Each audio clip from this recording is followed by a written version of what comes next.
Hello everyone, today we have new video review and this time we will be checking a new kit from ICM. As usual, you can find review link below in the video description and let's proceed to the review.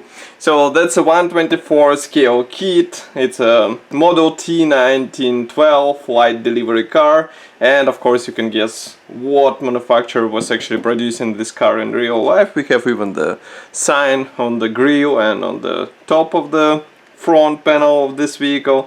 Once again, I will repeat that this one is molded in 1/24 scale, but there are versions available in 1/35 scale, so don't be confused and don't buy the wrong scale for your diorama. This one is a proper car scale for, let's say, sole build. So as you can see, box size is quite, I would say, big, especially for the small car kit.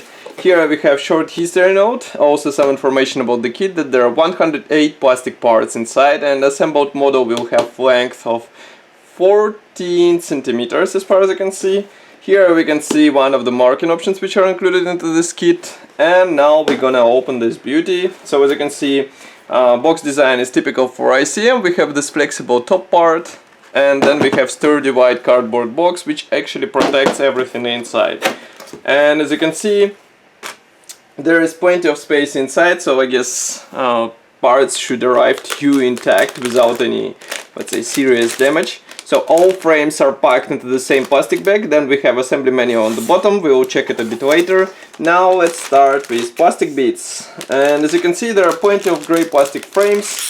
Now just give me a second to open them and we will check them closer. Okay. Now I remove them all and then we're gonna check them one by one. So first I have this small plastic bag fell out and we will check it first. So here we have transparent sprue. This one is quite tiny and it should come handy for the front headlamps as far as I can guess. So here you can see it, molding quality is really good, but there are no masks applied in this kit, so either you have to cut them with your own hands or you have to search for some aftermarket. Then we have first grey plastic frame. This one is dedicated to minor external elements, and here we have, for example, the front grille with all insignia, let's say, present in place. Here we have the front shield or front windscreen frame, and then you insert here the transparent parts, and overall molding quality seems to be fine. I guess it should be easy to assemble those parts together. Next we have two interconnected frames, so I'll just name it as a one. Here we have the main base for the vehicle. Let me zoom out so that you can see it whole. This is the main base for the vehicle, which is molded together with side wheel arches and special leg rests, let's say. Then here we have engine parts, some parts for the suspension, also more engine elements, and everything is molded quite nicely. And I think in the finished state this vehicle should be quite detailed for 1/24 scale.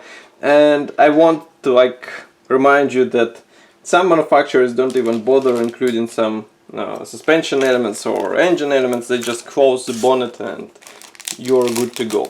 Then here we have white tires. That's quite unusual color for the tires, but as you remember, on old vehicles tires were white, and now we're gonna zoom in so that you can see these tires closer. These are typical vinyl parts and I think it should be easy to work with them. I don't see any seam in the middle. I just checked it closer and as you can see it looks quite nice. And another advantage is that you won't have to paint black parts as it is necessary in some other kits. And then here we have transparent sprue, another one, and this one carries parts for the front windscreen, then for the rear section, for the headlamps, everything is present here. And as you can see, molding quality is really nice. I don't have any complaints on this particular frame. Next we have another grey plastic sprue. This one is dedicated to the rear cap. As you can see here we have quite large panels. Nothing special in a good sense, attachment points are thin enough. So we're gonna move to the next one, and That's this one, small frame with wheel rims. As you can see, of course, they're molded separately from vinyl tires, and of course it will make it easier to paint these parts. And on the vehicle they should be painted red. Here, surprisingly, we have another main section. So I guess one will go into your spare parts. Of course we have more panels for the rear cap section, and also some parts for the frontal section, I mean for the cowling, for the engine bonnet. Everything is present here, and molding quality is on the same level. Next we have assembly manual. This one is a typical ICM brochure, 2 history notes in Russian and English. Then we have parts map, and note that the first base which we saw won't be used in this kit. Also some transparent elements won't be used in this kit. Here we have small decals sheet. This one is printed by ICM itself, and as you can see, printing quality is quite nice. As far as I can guess, there is only one marking option. So assembly process starts with engine, then we continue with suspension, with gearbox, with wheels, with main chassis, and with front screen, with rear cap. By the way, the rear doors are separate, so you can open them on your vehicle. And in total you will have to perform 58 steps in order to get your vehicle complete. And here you can see one and only marking option which is included into this kit. Still, you can play with that. I mean, you can try to replicate some different vehicle if you have some options. So that's all for this video review. I hope you enjoyed it. As usual, don't forget to leave your opinion here in the comment section below. And of course, if you like this video, press the like button and subscribe to our YouTube channel, like our Facebook group, and I will see you in the next video review. Bye!